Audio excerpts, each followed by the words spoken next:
Let's see.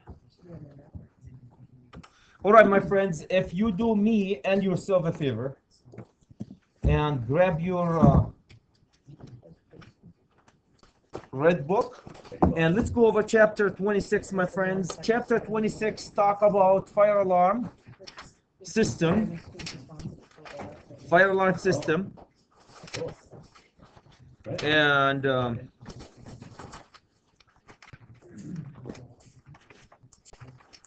so let's go ahead, guys, and talk about fire alarm system. If you do me a favor. A few things here. There you go. Few things, guys, we're going to be talking about this chapter. Smoke. Oh, come on. There you go. We're going to talk about smoke. We're going to talk about heat and carbon monoxide detectors as part of fire alarm control system. A full spiel fire alarm control system will be introduced, my friends, next quarter when we have a low voltage fire alarm panel with zones and circuits and annunciators coming into the panel, annunciators, NACs and NAC circuits and so forth. So we'll get into that one, guys, and as a matter of fact, we will be wiring a panel, literally, a couple of wires, and energizing one. I don't know if you guys done that with Gary. What we do, we will wire one. It's just a small one. You'll see a couple of wires to wire it, and we will be activating it and pull station and so forth. So leave the full spiel fire alarm system until next quarter. This one just residential, and at the end, guys, we'll talk a little bit about a low voltage system that's called security system. All these have one common is low voltage system or power limited systems. So a couple of things that we will be discussing, my friends, is when it comes to the fire alarm system, guys, there are 3 codes dear to your heart, and it will be dear to anybody's heart as you go to the fire alarm system. A big topic. You can make money, you can make a lot of money just designing and or certifying and installing and certifying fire alarm system. The first one, guys, is going to be 72. It's Article 72. If anybody's interested, we don't go over it, but if anybody's interested, I have a few copies of them. Which is National Fire Alarm Code. That's another Bible that Chad does not sleep with. It's a 72. 72, guys, will tell you how to wire fire alarm components together, how to wire them. If you have smoke detectors, heat detectors, horn strobes, how to put them and wire them and make a system. That's going to be 72. Then recommendations. So it'll give you a recommendation for the installation of the house carbon monoxide. 70, Article 70, which is us here. This is NEC code. So if you want to know how to wire smoke detectors together and low voltage smoke detectors, where do you go? 72. When you wire it, what are the rules for wiring it? Meaning, how can I put them in a conduit, in a box? Can they share boxes and conduits with light and power? You're going to find this in NEC code book, Article 760. Article 760. So, again, I can't emphasize, this class is not going to be about Article 760. It's coming because what we're doing right now, guys, is we're doing fire alarm system for residential, which is standalone power components. As you guys all know, it's going to be the horn, the strobe, and the smoke detector all in one unit. Very, very important. So if you want to know where the practices and the wiring, guys, 72, the NEC code book tell you when you decide to wire them, these are the cables that you use, and these are the conduits that you use, and these are the things that you can do and the things that you cannot do. For example, can I put a fire alarm circuit, conductors? You guys are going to be very familiar with that with low voltage. Again, can I put a fire alarm conductors with a power lighting or HVAC power equipment, put them all together in the same conduit box or enclosure? The answer is always no. Always no. As we go through chapter 760, guys, you're going to find, Muhammad, my friend, you're going to find 2 types of fire alarm circuits, which I'm not going to talk about. I'm just going to mention them. There's power limited fire alarm circuits and non-power limited fire alarm circuits. Power limited fire alarm circuits, guys, these guys are limited by the amount of volt amp that they have. The non-power limited, as we know, it's the limit in the voltage and the power is the sky. I can go as high as 600 volt on a non-power limited fire alarm circuit, and as big kVA as 50 kVA. I don't know where would you use 50 kVA, but the limitation is the sky. But we will come into this one, guys, as we go later on. Major components of any fire alarm system are the senses, or the eyes and the ears of the system. The system, guys, later on you're gonna find, like any other system, fire alarm system has the controller, fire alarm control panel, and then out of this controller you're going to find all these systems attached to the controller: smoke detector, heat detector, horn slash strobe, and a bunch of other things. That's not what we're wiring though. That's not what we wired in residential. That's what we're going to do in a commercial industrial project. But these are the smoke and the heat and the carbon monoxide, if any. These are the eyes and the ears and the senses of the system. These are how you sense that you have a problem, right? Fire alarm system, guys, very important to understand. Like any other system, you need to sense that there's an issue, there's a fire.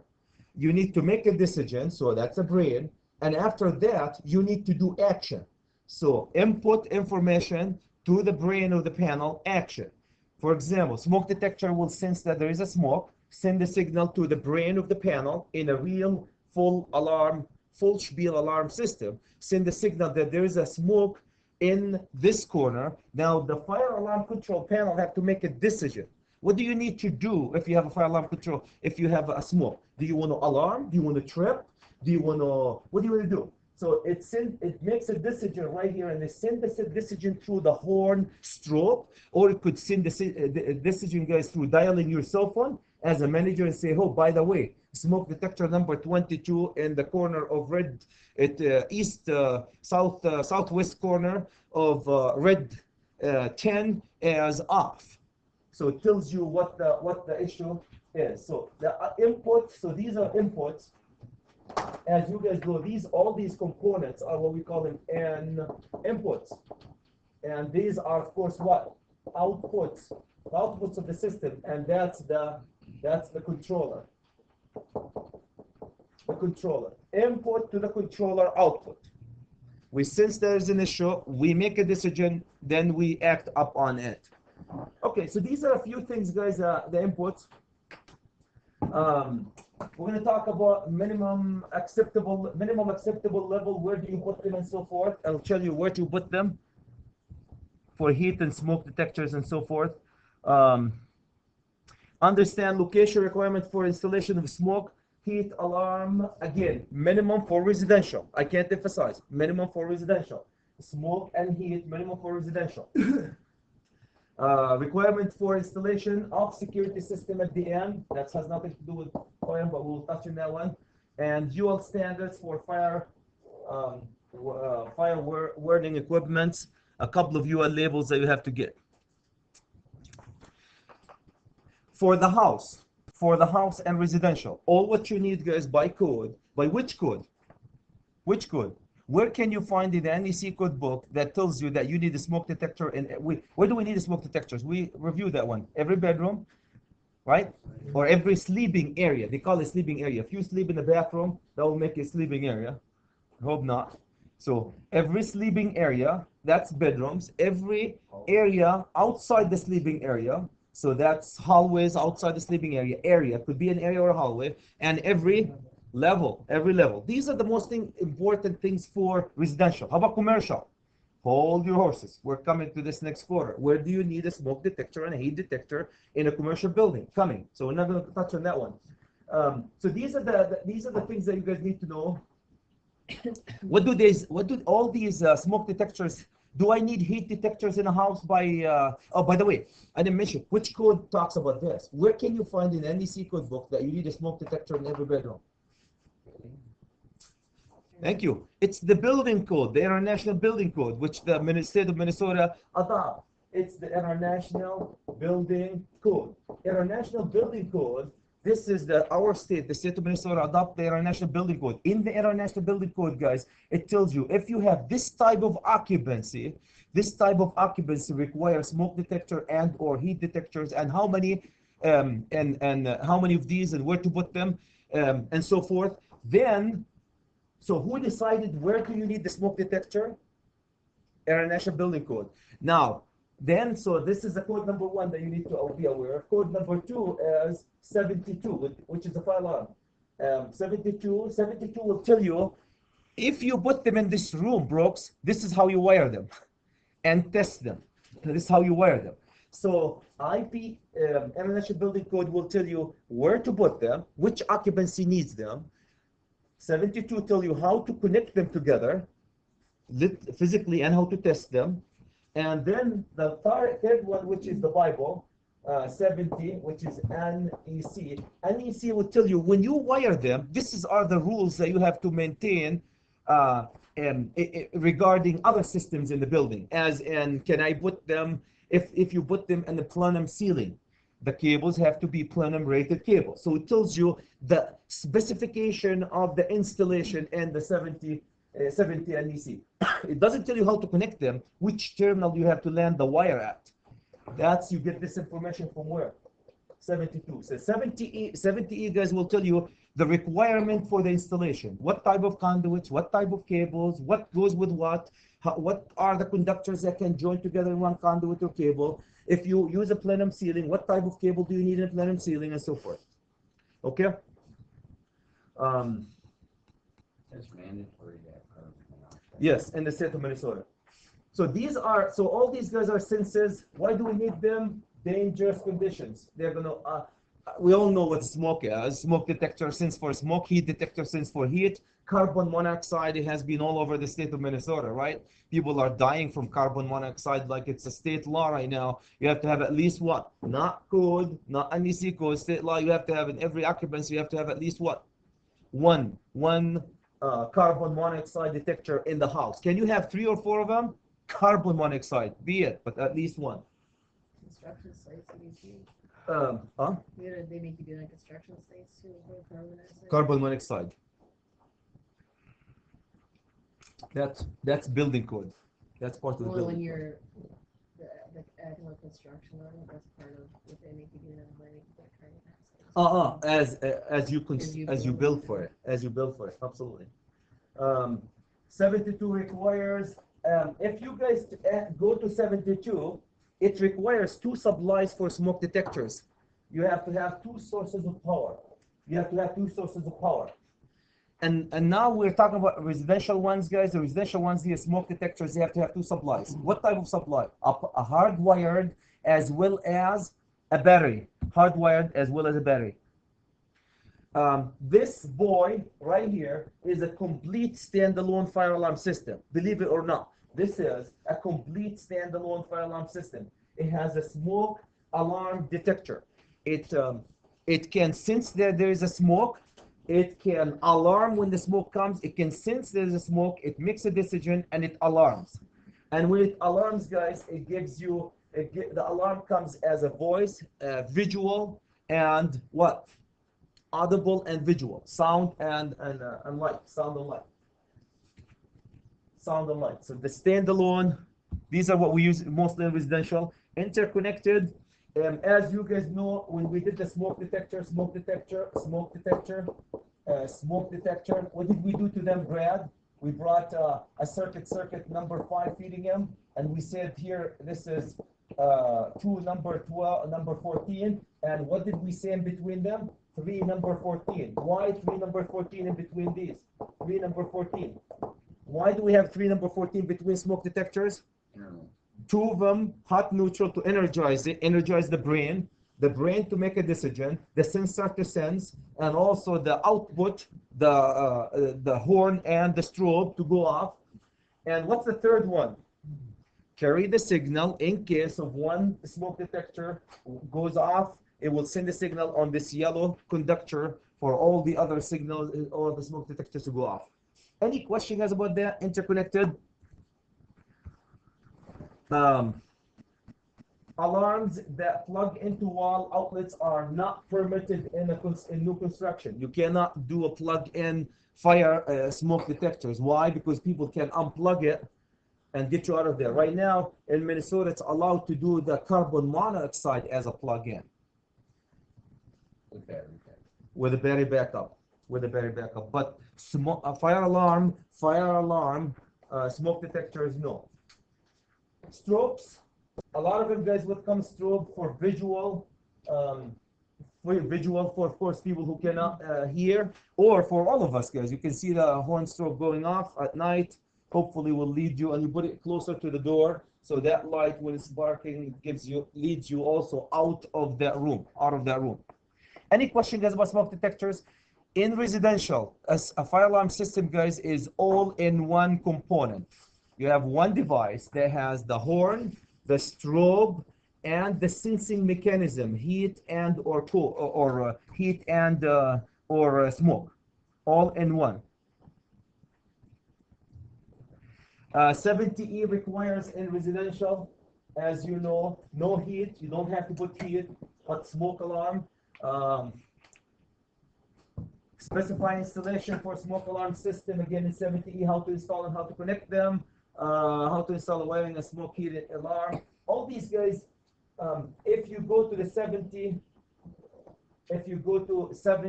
Article 760, how to install them as what type of, I can't emphasize the importance between 72, it tells you the actual point-to-point wiring, guys. 72 tells you the point-to-point wiring, which wire terminates on which component and how to test them. 70, which is the NEC code book 760, tells you what type of conduits and wires and components you need for the fire alarm system. Okay, fire smoke detectors, guys, are two types. One is called photoelectric and the other one is ionization. Photoelectric, as you guys see, there is a light. If the smoke, there is a light, a beam goes from point A to point B. If the smoke goes in between, in this little chamber, there's a light. If the smoke goes into the chamber and block the view of the light, it goes into alarm. So that's easy. Ionization, there is a radioactive source. That's scary when you say radioactive. Radioactive source, if it's ionization, it ionizes the air. It's make it conductive. Ionize the air, guys. It makes it conductive. And if the smoke gets into that little chamber, just that little chamber, so the air is conductive, it's ionized now, and there's current going through it, through the air. If you have the smoke going in and blocking that ionization, that current that's going through the ionized air, it goes into alarm.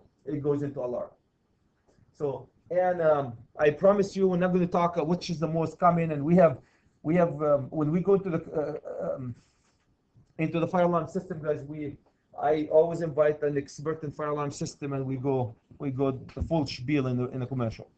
Okay, so any question, guys, about smoke detectors? Smoke detectors, we have the ionized, we have the electric, the photoelectric, and the ionization. Photoelectric and ionization, two types. Photoelectric. This is how they work.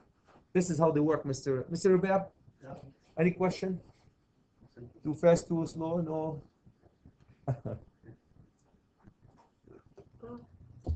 If you have heat, so smoke detectors, guys, sense smoke.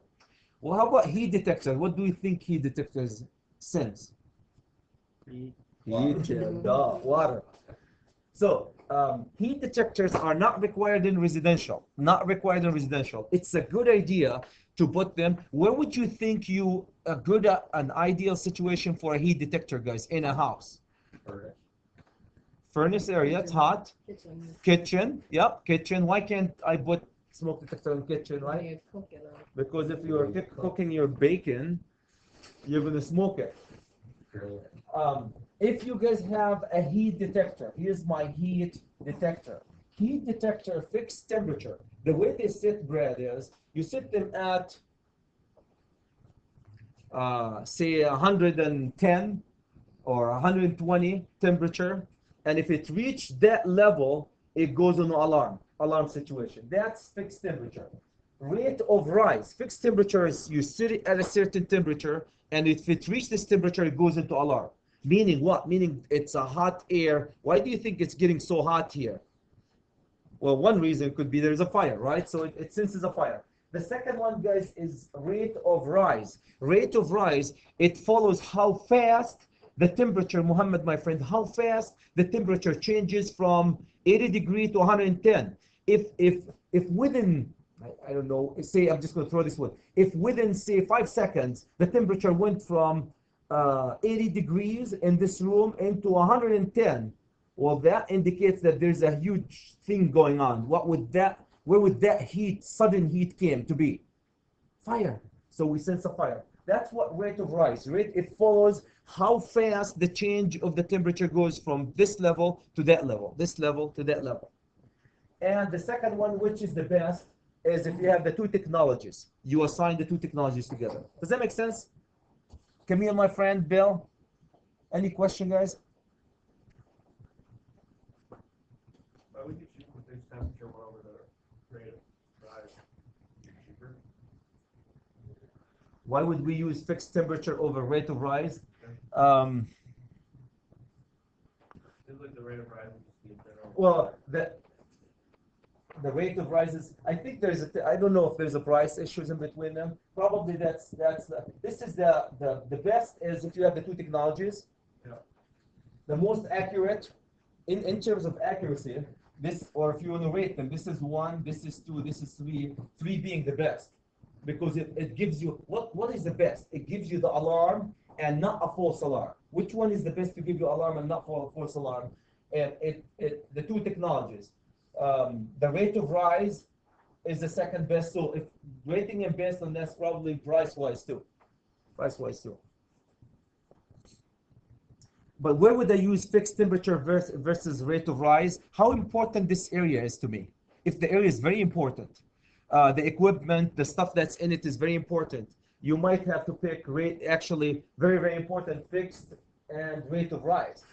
Least important, one corner of the area and that nobody goes there. If there's a fire, we want to know it, but it's, if I have a false alarm, not a big deal. False alarm, not a big deal. Probably fixed temperature would be a good choice. Good point. Any question, guys, about these? Fixed temperature, rate of rise, and the combo. Okay, where do we need a fire alarm in the area? You guys should know that one by now, right? Every sleeping area. So if you sleep in the bathroom, it needs one. Did they say that? Outside of all sleeping areas. And it's interesting, they don't say bedrooms, guys. They say sleeping area, because sleeping area, you go to condos or anything, you have one room that people live and sit and sleep in one room. So sleeping areas outside of sleeping areas. They don't say hallways. They say outside of a sleeping area. Could be another room outside the sleeping area, and all levels of residence. All levels, right, guys? You got that one? Places. They talk about where to put the smoke detectors. If you look at 4, there's a dead area where they don't want you to put the smoke detectors in the corner, because in the corner it will take the smoke a very long time to fill that tiny little corner there. So meaning if you go put your smoke detector right in the corner, most likely the whole building will be engulfed in fire before your smoke detectors wake up and alarm. So there's a restricted area where you cannot put a smoke detector. One of them is these corners. So if you guys look at the 2 inches, they have a description from jointing walls, as in you go from the corner, from the top 2 inches, from the corner to 4 inches, 4 inches, 4 inches. That cube is isolated cube. So if you have, and they have that area here, 4 inches, 4 inches. This area is dead space. You cannot put a smoke detector in this area, 4 inches, 4 inches. And if you have peaked ceiling, guys, they have the 36 inches measured horizontal. I want to go directly into the picture because we have nice pictures that actually describe all these. Okay, laying out your smoke detectors. Here's the bedrooms. Group them here, group them, circuit them like we did, right? Straightforward. Every bedroom or sleeping area in the front of every sleeping area, and every level. How many levels do we have here? 1 level. Any question, guys, about that? Here's what we talked about, 4 inches. 4 inches, 4 inches. This is the smoke. It will take the smoke a very long time to reach this area. So the worst that you can do is you go stick your smoke detector right in here. It will alarm, but the whole building will be engulfed in smoke before this boy alarms. If you have a peak, guys, you also have a dead area here. Look at the 4 inches coming down. This area 4 inches down. This is also dead space. You don't want you to put smoke detectors. So can I put my smoke detectors anywhere else? Here, here, here, in this area? No problem. Just avoid this 4 inches down. Any question, guys, about these? All this stuff is coming from 72.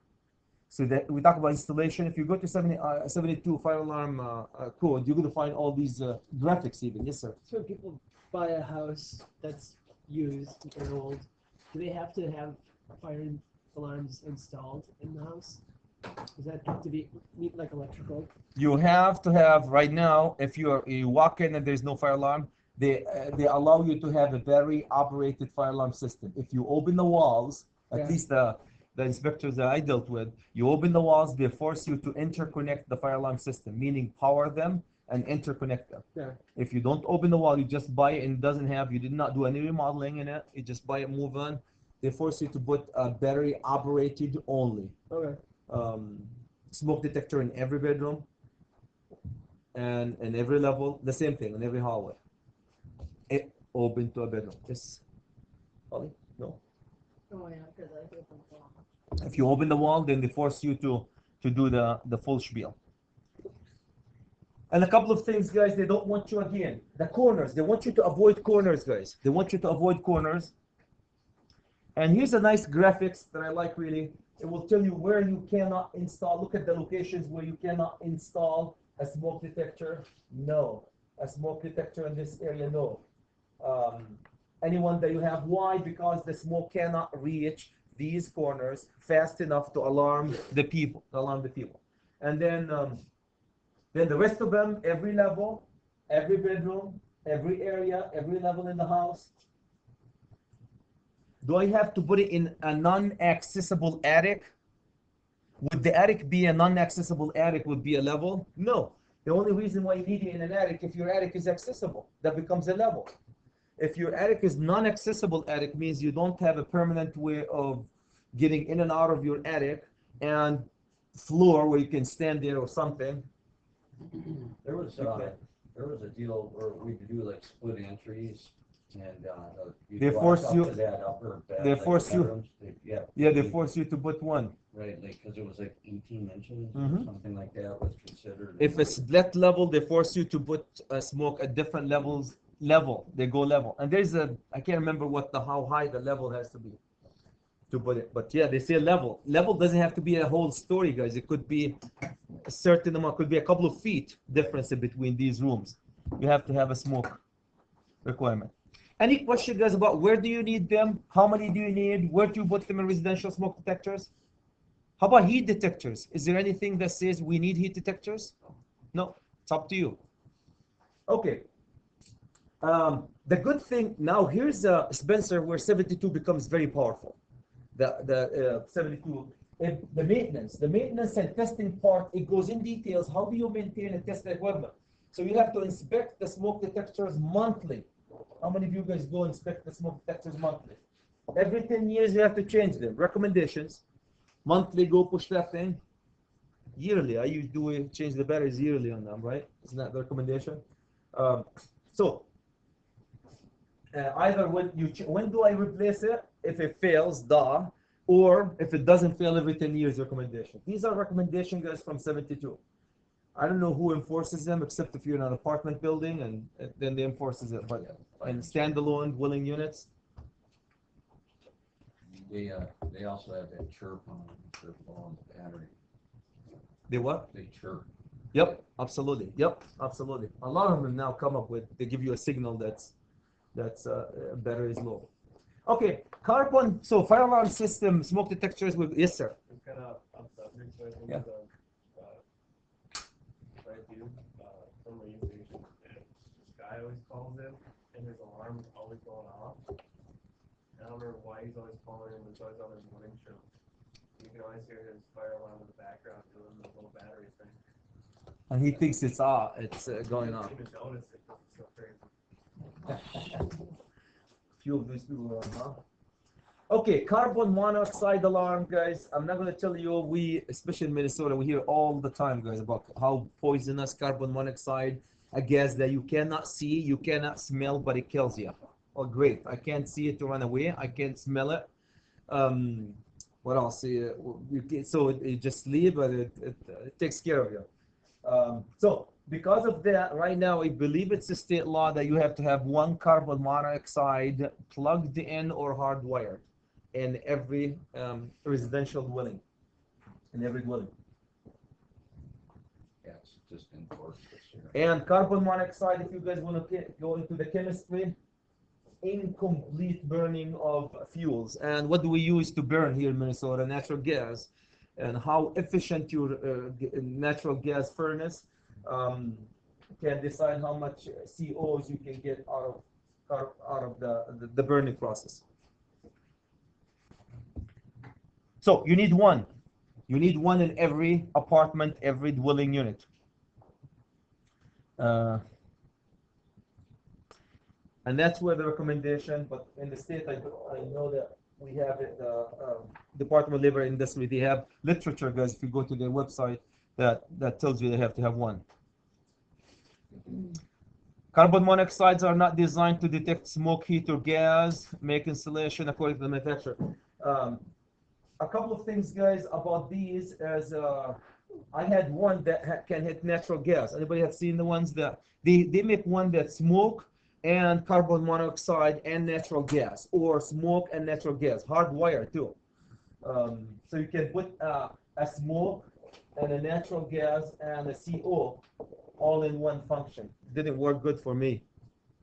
At least the one that I had, it kept malfunctioning after 1 year. Well, Any question, guys, about that? Any questions? I have a few pictures I want to shoot your way here. I'm not going to get into the wiring. Speaking of wiring, when you guys wear the smoke detectors, if they are not this type of smoke detectors, the low voltage smoke detectors, what they want you is they want you to terminate, like had this been a smoke detector, they want you to terminate the wire right underneath the switch as you come through and you wire it.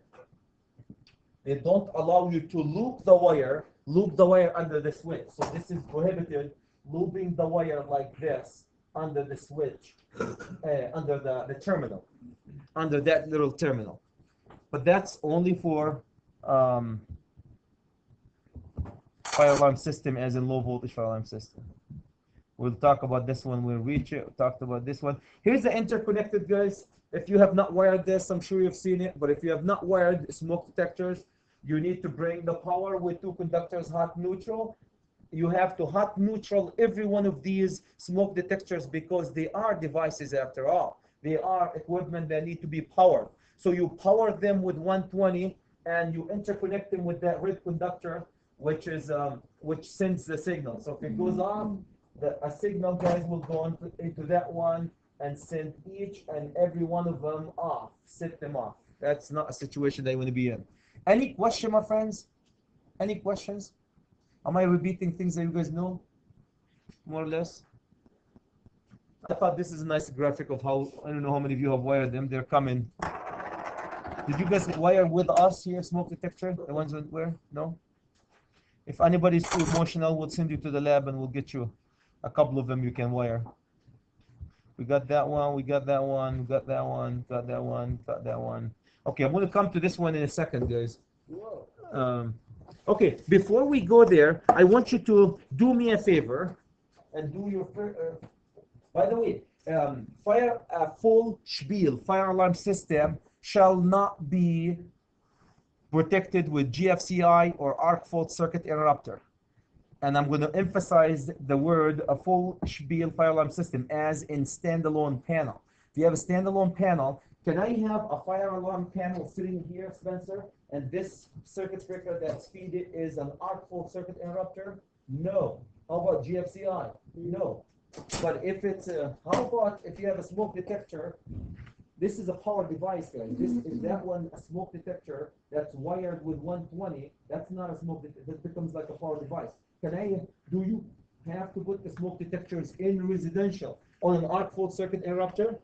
Yes. The 120 smoke detectors, all the outlets, guys, all the outlets in a residential have to be an arc fault in the areas listed like bedrooms and so forth, have to be an arc fault circuit interrupter. So if you remember when we wired the smoke detectors in the project, we wired them from a lighting circuit. The lighting circuit was protected by what? By code. Arc fault circuit interrupter. Is this okay? No problem. Why? Because a smoke detector in residential is not really a low voltage smoke detector. It is a 120 almost power device. You can think of it as a little power device.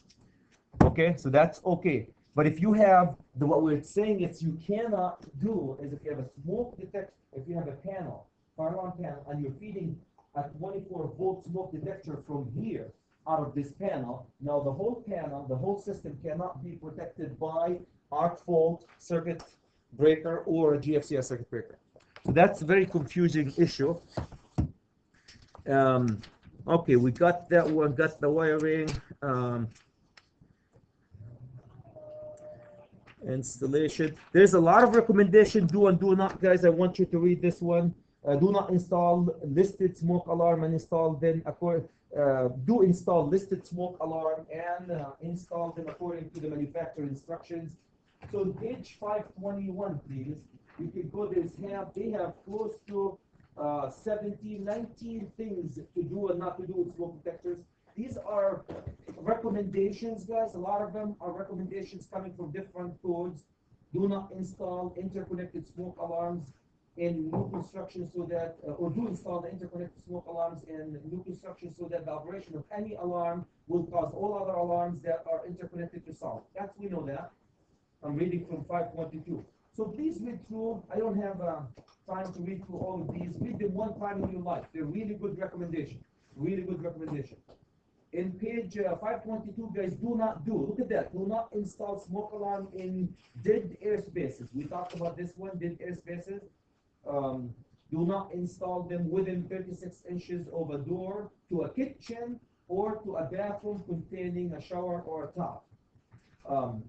Within 33-inch clearances from a kitchen. Why from a kitchen? Because nuisance stripping. Why from a bathroom? Wet.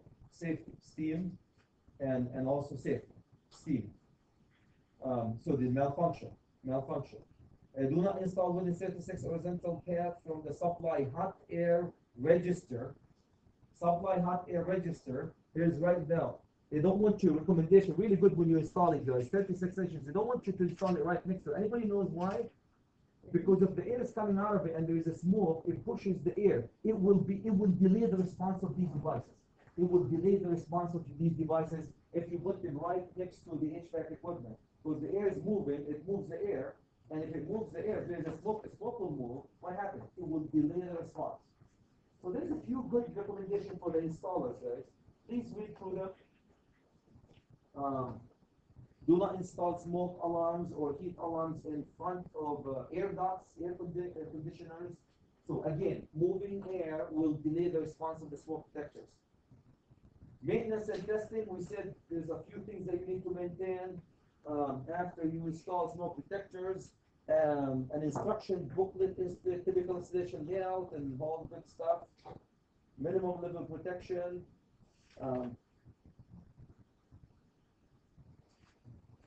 So you guys can read that one. And one thing I want to read, exceeding minimum level of protection. I want to read these ones because these are really good. In page 524.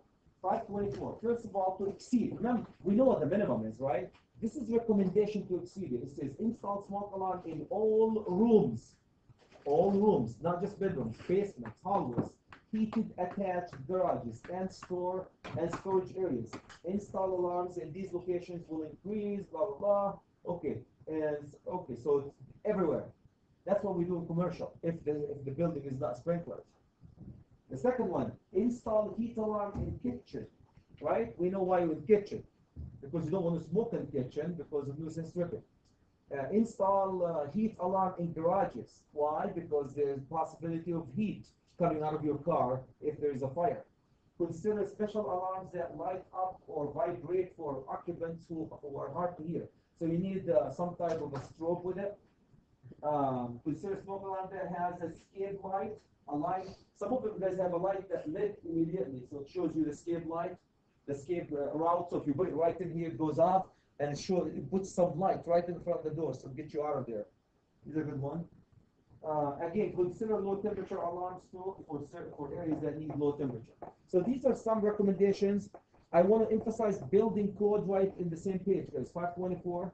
This is what we call International Building Code, International Code Council, and International Building Code. And all these, where do I need a smoke detector in the building? It will be decided by International Building Code. If you need a copy of it, if anybody's interested, I have a few copies that I can share with you. Manufacturer recommendations. You guys can read. It says the power supply must be capable of operating the signal for at least 4 minutes continuously. So if you have the reason for this, guys, if you have an already overloaded lighting circuit, and you go loading them with all these alarms, if it goes off when the light is on, these lights might not be able to go on because of you overloading the circuit, or the circuit breaker might trip.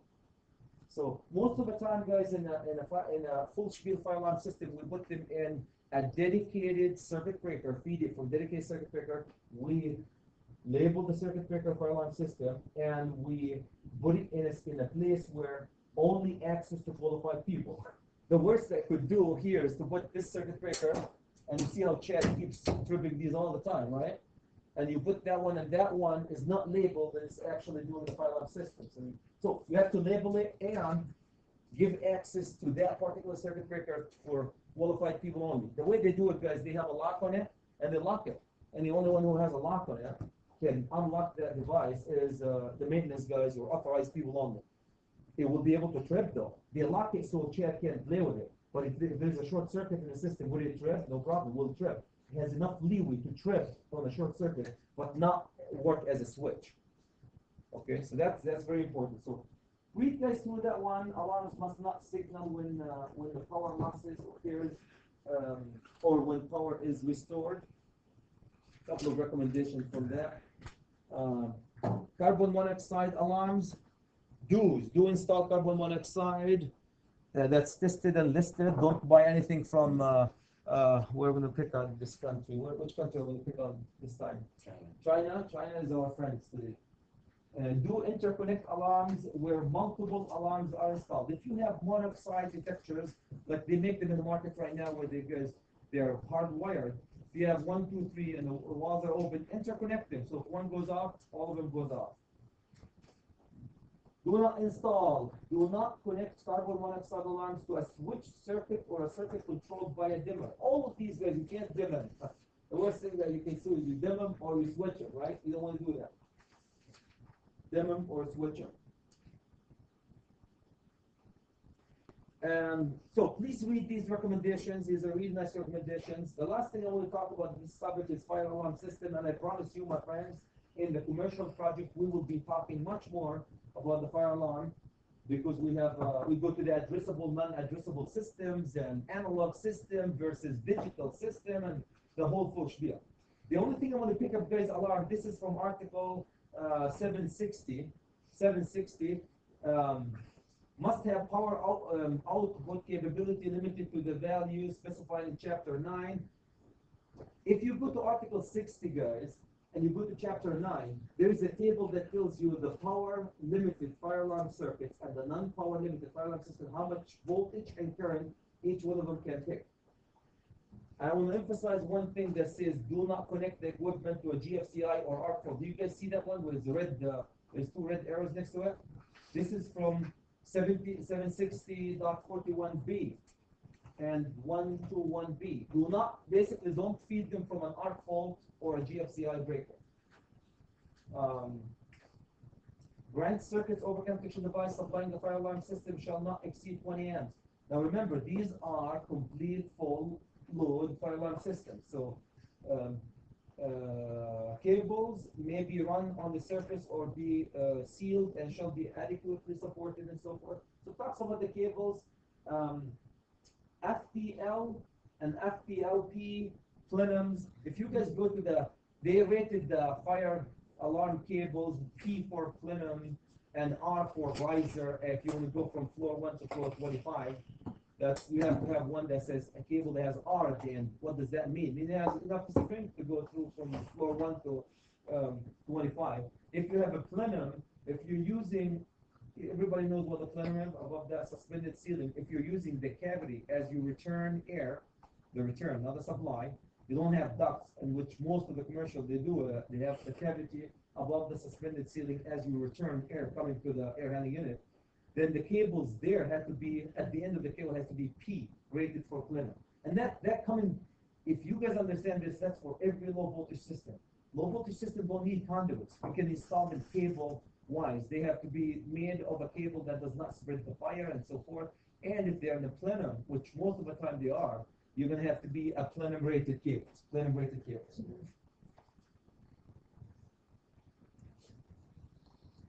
Okay, so that's basically a few recommendations, guys. If installed in a duct or a plenum, the cable must be plenum rated. And where did I get this one? From 760.179D. So, and if the funny thing, Spencer, my friend, is there isn't a whole lot in 760 other than just like plenum and the cables and do they need to be in a conduit? No, they don't need to be in a conduit. Can I put them in a conduit, in an EMT conduit in the plenum? You might guess you can if you want to. You don't have to. You know, can I put them in a PVC in the plenum? No problem. If your PVC is plenum rated, has to be plenum rated. If the space is plenum rated. So we get into all these little issues here and there. Okay, any question, my friends, about this particular topic? And again, I promise you with a very good presentation about the addressable, non-addressable systems as we go through the commercial. We really have, let's say, we have addressable analog and addressable digital system that we go through and we fire a few of them. Really interesting, very, very interesting. And how do you lay out smoke detectors in a commercial building like this? It's coming. When do you need a smoke detector in a commercial building? Coming. Or industrial building. Do I need it in every building? No. When do you need it? From the building code, it's coming. Literally, if you guys want, right now, is if you have a sprinkler system, you do not need a smoke detector. That's really generally speaking. There's certain areas, exception, but if you're building a sprinkler in a commercial building, you don't need a full complete smoke detector coverage, smoke detection coverage. You still need a smoke fire alarm system, horns and strobes and so forth. Okay, 5 minutes. Any question, guys, before I let you go to the 5 minutes? It's not Monday, but what's going on here? You guys talk a lot.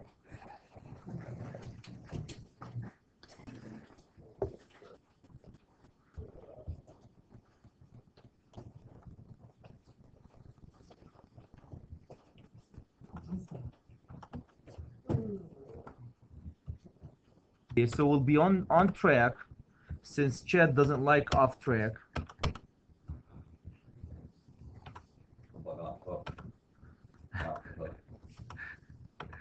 Off the hook. Why is... No, I don't want this one. Yahoo.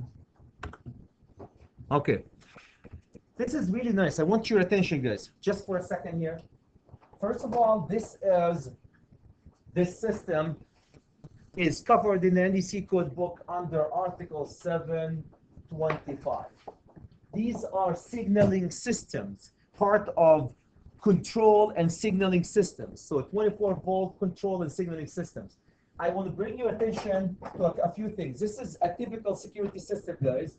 There's any system, any control system, guys, is made really simple, very simple. It's made of three things: input, the controller, and output. Really is. The fire alarm system, security system, any control system, process control system, you get multiple inputs. If you look at the PLC system, we get multiple inputs here, multiple outputs, and we take them and we control from, and we make a decision here with the brain and we shoot them to make a decision, turn things on, off.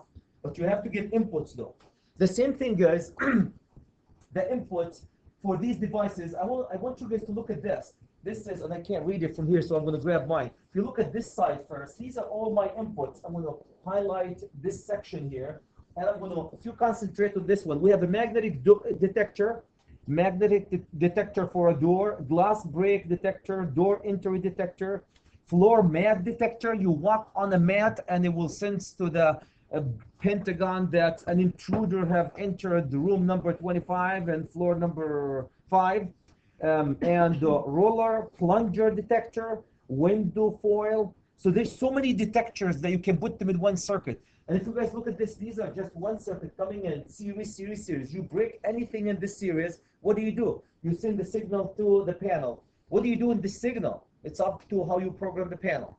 You can start a machine gun and start shooting at somebody, literally, with that signal, you know. And the technology is there where you get somebody and you start the machine gun out of the signal. Or you can horn, strobe, you can have a horn and a light going and so forth. You can send the signal to your iPhone with a picture on it too.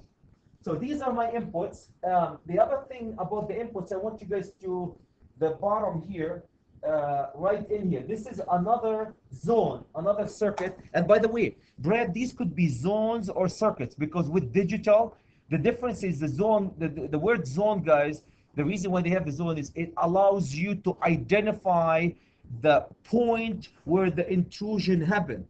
And all of these could be digital, where you can identify this particular device in this particular circuit went off. So that, or with the digital now you can identify down to the device, to the component. So the better word for calling these are circuits, really circuits, because they could be, if they're digital, each one of them could be a zone if you want it to be. Okay, so if you look at the bottom one, that circuit here at the bottom, it's an input circuit, and it has an ultrasonic motion detector, audio sharp sound detector, infrared transmitter, infrared receiver, and the input devices are infinite. Brad, you can get anything as an input device. You can get a voice recognition device as an input to a security system. So if I hear the big brothers, probably, if you hear you or I or somebody else that they want to monitor on the phone or anything, by voice recognition, you can activate a security system to record, do whatever you want to do. It's unreal. The possibility is endless. So these are my inputs to digital keypad. This is your interface. That I'm going to put this one. This is programming an interface. This is how you need to interface with the security system, meaning program it. Call it, if you see somebody intruder coming from here, start your machine gun. You know, how are you going to tell it to start the machine gun? Either, most of them, guys, you can laptop enable now. You can plug it into laptop and program it, or you have a keypad where you can program it. You can, you still need a keypad to arm and disarm the system. If you want to do it manually, you put the arm and disarm right here. That's the situation. Or you can arm it remotely. So this is mostly for programming the system and arm and disarm. Arm means everything is ready to go. Disarm means I don't care today. We're peaceful, so people can get in and out whenever they want. Okay, so these are my inputs. A couple of other, my outputs, guys, are this side. Another input, key operated remote. And another input, guys, is keyed here. Let me use the same color with this. This is another input. Key operation is, you can bring these all as an input. Key operated remote switches. You open one switch, it sends an alarm, a signal. It doesn't have, send the signal here that somebody opened door number 25. What to do with this signal is up to you, how you program it. So these are my inputs. I'm going to use this color for my outputs. Here's my outputs, guys. We have another input. Phone line, output telephone dial. Here's my output, sending a signal. This is output. I send a signal to the police. I send a signal to my cell phone. I send a signal to anywhere else. Another output here is horn strobe to scare the people. Output. And these are right. These are everything green here is my input. Input information in. Info in, info out. So here's how I'm going to react when I get any or all or some of these inputs, I can send a signal via horn, strobe, or via light, or via the dial. Another thing, auxiliary relay. This is where your machine gun is going to be fired. Auxiliary relay is going to be right in here, my friends. If you look over here, I can interface the fire alarm system with the relay. The minute I can capture it with the relay, guys, the signal to start to open and close the contact, that contact could push a machine gun to start, push anything, a door to open. So that you need an auxiliary relay. In this case, we're very peaceful, huggy, feely, tree huggers like Chad. We're having only a light to go on, just a light, you know. You could have a door open. You could have a rocket, launch rocket. You do anything you want to do with this system. So that's your output. But look at the key point: auxiliary relay. The minute that you start interacting, especially because with doors, like you go to Walmart and all this stuff, you don't want to keep the doors open. But if there's a fire or if there's security issues and they will lock doors or open doors, they send it to auxiliary relay, and that relay open or close. Look at that. In this case, it turned this light on. It has its own power source, because that's a big deal here. This light is not going to depend on the security system to be powered, only controlled by the security system. Look, I can bring 480 power here.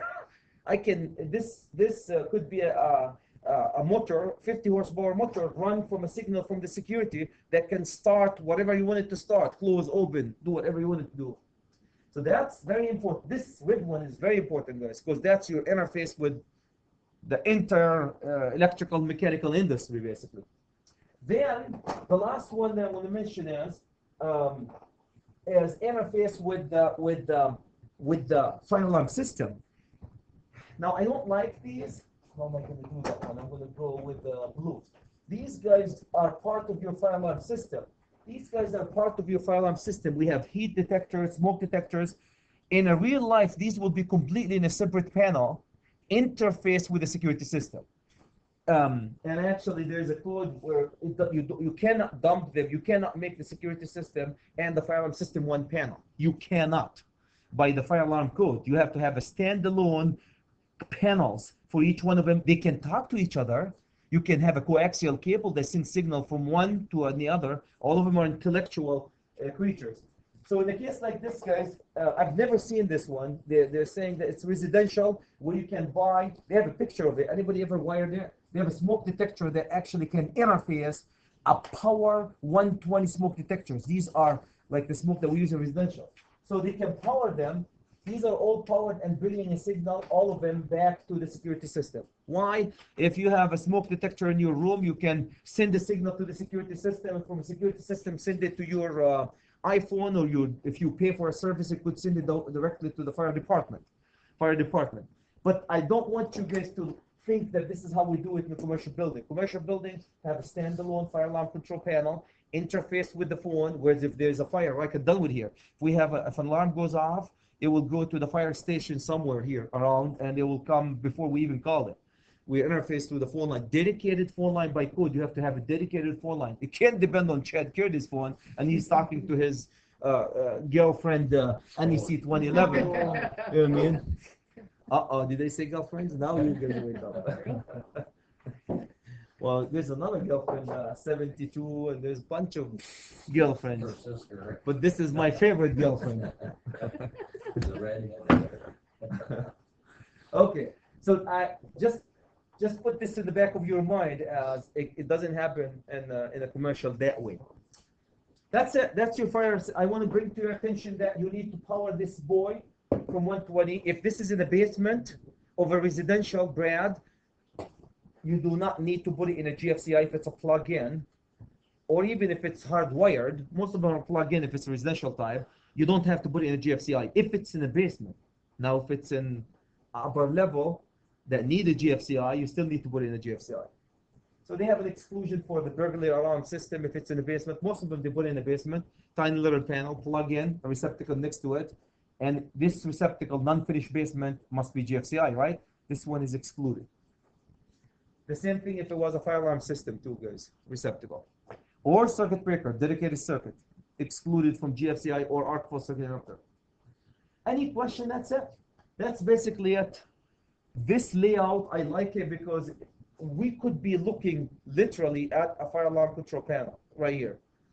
The same, if you guys remember, as we go through them, it's always input to a brain, output, and you need a way to communicate with the brain. That way it could be my laptop or it could be a keypad, right?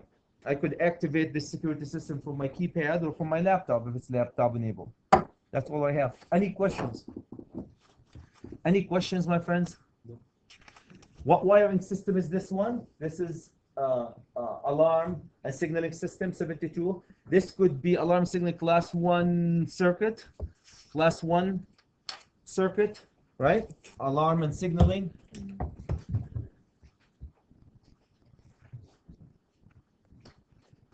Now, last thing is we cannot put any of these wiring system with any power or lighting circuits, right? We knew that before. 72 class 1 circuits, non-power limited or power limited or signaling circuits. Okay, any question, my friends? Any question before I close that chapter of... Now, why are you shaking? Okay. The second thing before I lose your attention is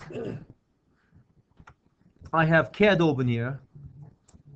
Since now switching tracks, going into the estimating, since I have CAD open, guys. Roger, what do you want? I want Brad, if you don't mind, to swing by here. We're doing takeoff for the project right now. My intention with the takeoff, my friends, and by the way, I have a few of these, is for you, everybody knows how to count. Number one, we need to count all the components as in receptacles, lights, switches, different type of receptacles, lights, and switches.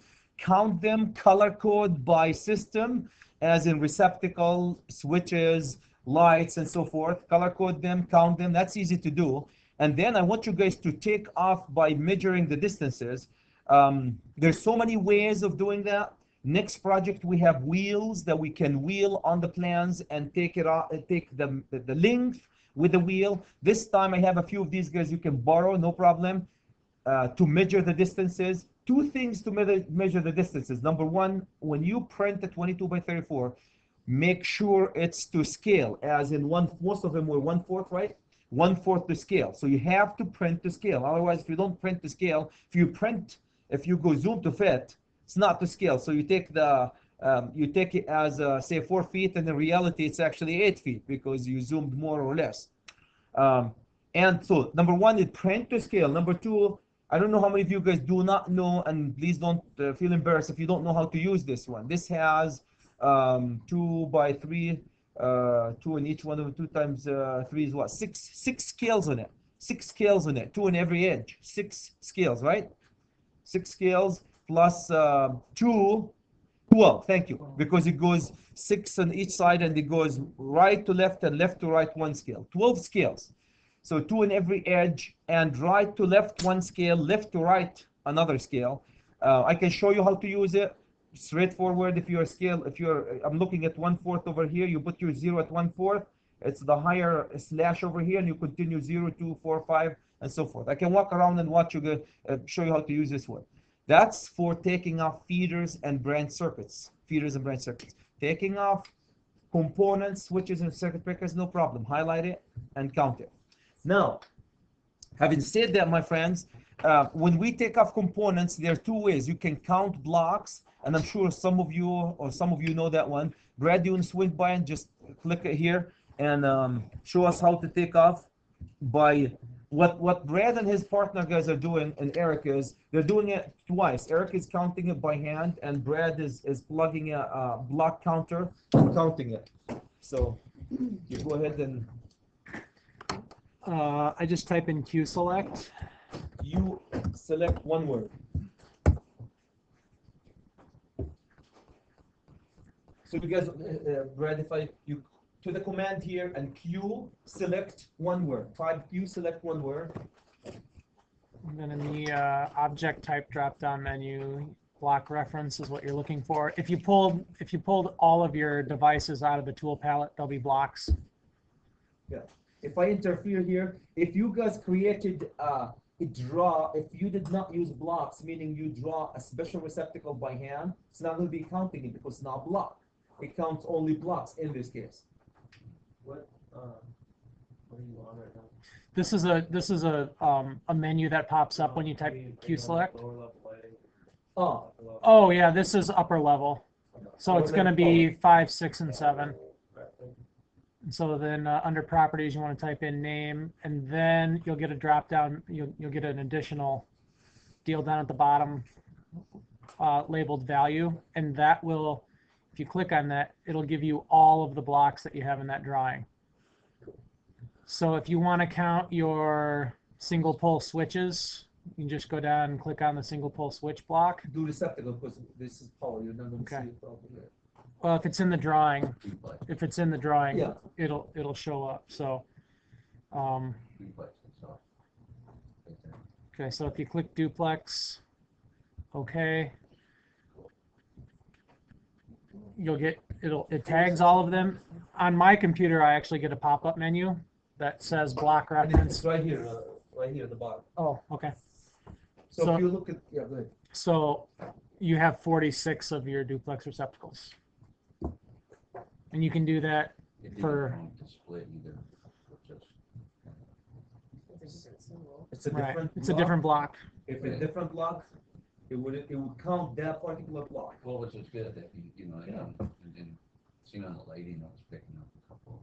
So it's, you know, I think it's a lot easier than Counting. counting them and highlighting them on your sheet of paper I every would time. like the highlight. Okay, well, we're doing it twice, but Yeah. this is nice to double check. Yeah. And I haven't tried it yet, but I suspect that if you click on your lines here, let's just say that's your home run or whatever, or that's your circuit. If you click on it or if you list it, it'll give you the length of it, so you don't have to actually measure everything. It won't be completely It does? 100% accurate, but it'll be Do the then list. list.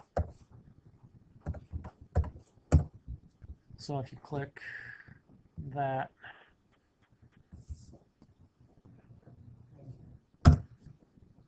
so you've got your length right there, Okay. 7 feet 5 1/4. So it's not going to be exact, Yeah, but okay. if you drew it in Those, there yeah, like that okay. with lines, and you can do it. it. Yeah, you can list as many as you want. So if it's all 14.3, you can click on all your 14.3 wire, and it'll measure it for you.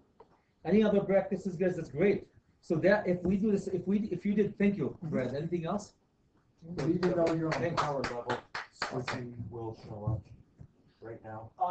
Anything that is in that model space, so 5, 6, and 7. I'm But assuming that it's all. frozen right now, so that. Yes, anything that's in your drawing, whether it's frozen or not, should show up.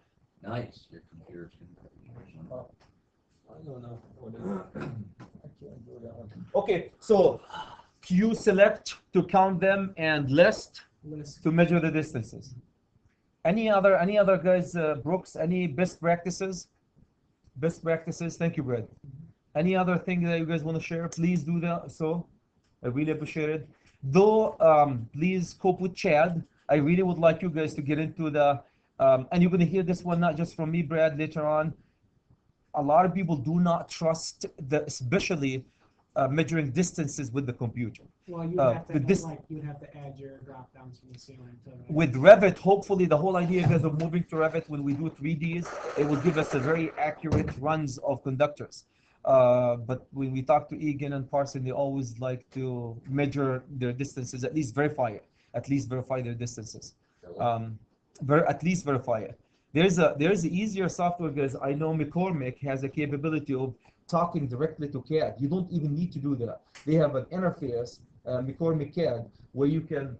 Here's the catch-22 with it, though. All your blocks have to be identified in both CAD and McCormick. So you have to take all your CAD blocks, identify them in McCormick, which is, it takes some time, but if you do it one time, you're done. Then you interface them and you hit the button and it will go measure the distances and count the components directly from CAD into your McCormick and do the takeoff for you.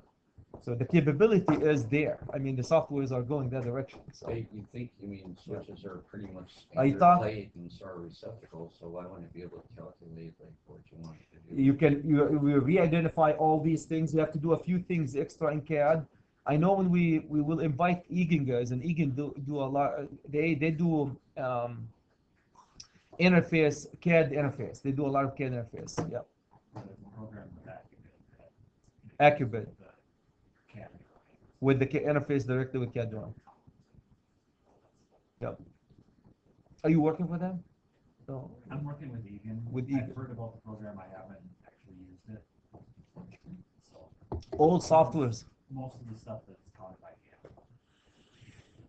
All the stuff, guys, all the softwares, what I hear, and I'm not an estimator by any means, what I hear from the people is they're so scared of this technology. The old timers like Parson, and they're just scared of depending on a CAD drawing that you got from Shad Cooley Erickson and your Parson Electric.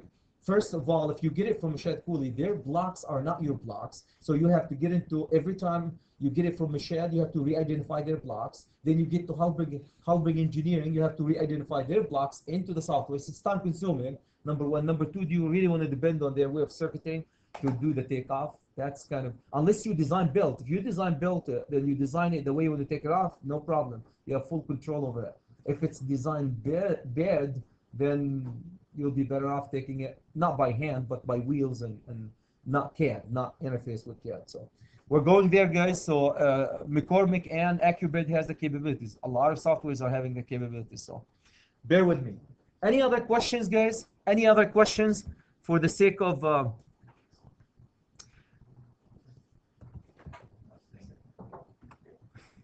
I can't, for some reason, I can't draw on that.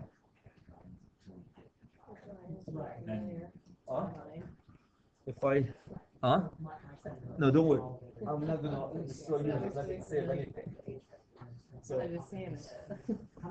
So it would just look really familiar. It's yours. I just pulled Yeah, yours. that's what I was saying. So, Yeah.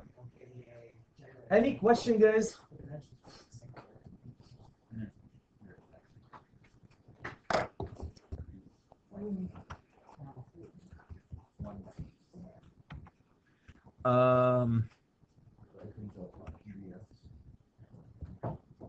The second thing I wanna emphasize, guys, as you do the takeoff, since you start the takeoff, and this is where am I here? As you do your takeoff, let me just have a flat screen here so I can.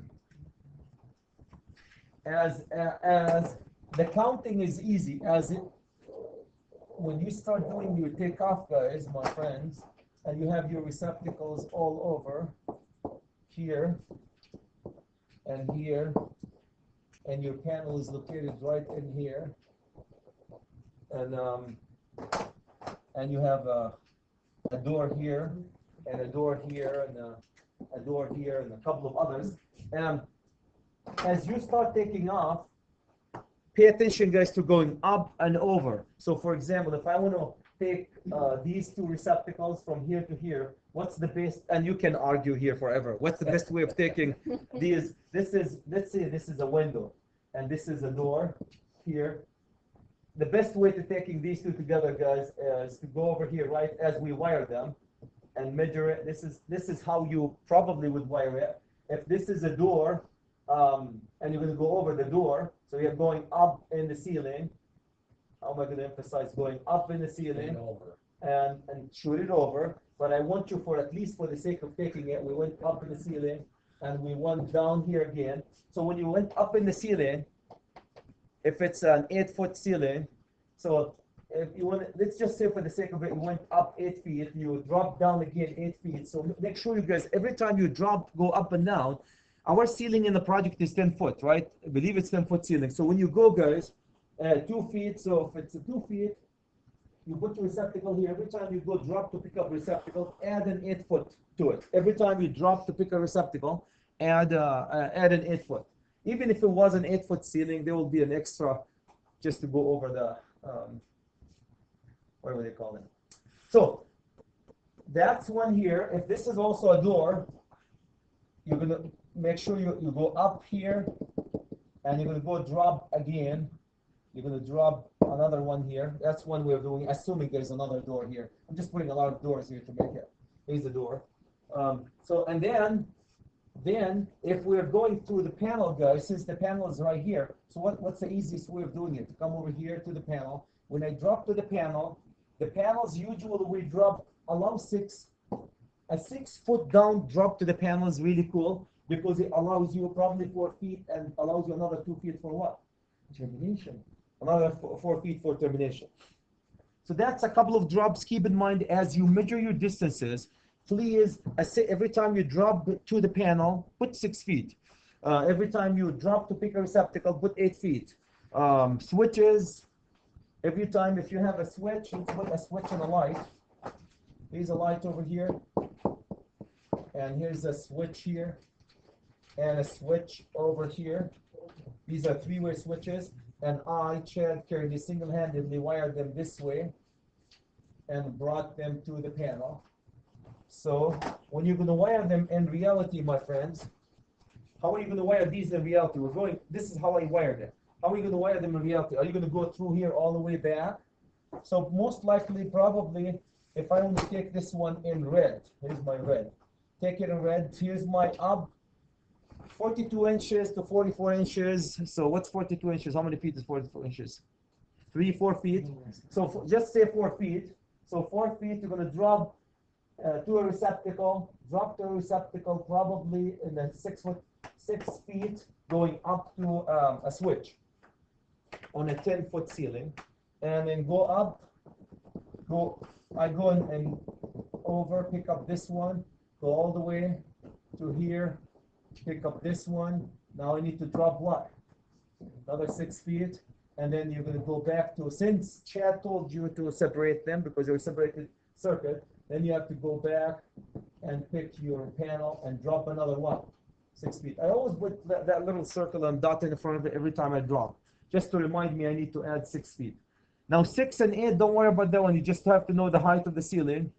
The assumption is if you have a receptacle is mounted at 2 feet of the center of the finished floor. If you have a switch, you're going to mount our switch at what, 44, so probably 3.5 feet. Is that 36 plus 6 is what? 42. Probably for the sake of the calculation and termination, all this stuff, just draw 4 feet to center. So 2 feet for receptacle, 2 feet mounted from the bottom. If I have my receptacle over here, 2 feet, and if you go up 4 feet, you put your switch, and here's my receptacle right in here. All these guys will typical practices. So any questions about that? Move in right angles right now. Move in right angles as you go. It's a good idea to move in right angles. Most of the commercial is conduits. Well, not all of it, but conduits. You don't go with a 75-degree angle as you move your conduits. And moving in right angles give you leeway in the cables too. Give you enough leeway in the cables and so forth. Any question, guys, about, we did take off a receptacle circuit and a lighting circuit. Any other questions about taking off receptacles?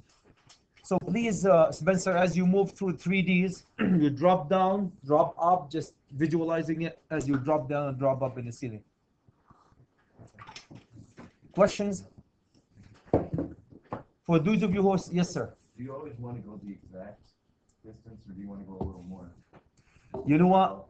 As you measure it, if you end up with what I do with these, honestly, if I measure from here to here and I end up with 3.7 feet, 3.7 feet, make it 8 feet. Don't add fractions.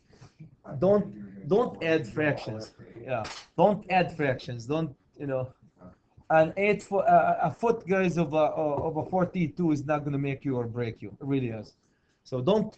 I hear it when I find students, they are measuring and they came up with 8.25 of a foot. I mean, this is not exact science. This is electrical estimating, not electrical calculation. Estimating. All what you're doing is just estimating. In reality, your system will be more or less, guys, than that one. Any question, guys, about the takeoff? Okay, I can't remember of anything else. Counting is easy. I mean, as you count them, please mark them. If you're doing counting on receptacles, as you count the receptacle, I'm going to use receptacle equal black. Here's my color code for taking off: receptacle equal black. And every time I'm going to count the receptacle, I'm going to go black it.